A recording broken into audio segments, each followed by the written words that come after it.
TIG, MiG এবং আর কোনটাতে আপনি দক্ষ? যদি নেশা থাকে ওয়েল্ডিংকে পেশা হিসেবে বেছে নেওয়ার, তাহলে প্রাথমিক পজিশন 3G আর 4GP থেমে যাবেন না। চেষ্টা করবেন সব রকম ওয়েল্ডিং পজিশনের পাশাপাশি নিজেকে একজন মাল্টি ওয়েল্ডার হিসেবে গড়ে তুলতে।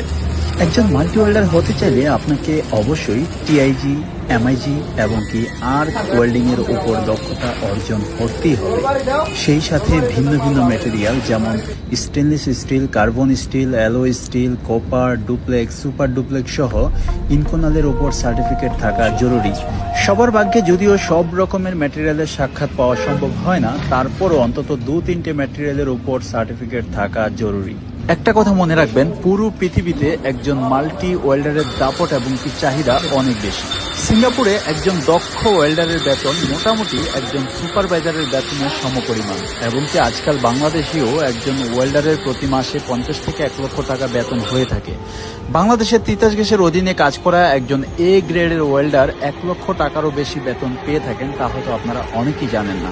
সর্বোপরি এতটুকু বলতে চাই, আপনি যে কাজটাকেই পেশা হিসেবে নেবেন, সেই কাজটাকে নিজের মধ্যে এমনভাবে রপ্ত করুন যাতে চাকরি আপনি নয়, আপনাকে খোঁজে। প্রতিটা কাজ বা পদবিতে শেখার কোনো অন্ত নেই, তাই সুযোগ পেলেই নতুন কিছু শিখুন। মনে রাখবেন, হাতে কলমে আয়ত্ত করা কোনো কাজের অভিজ্ঞতা আপনার সাথে কখনোই বেইমানি করবে না। আজ এই পর্যন্ত।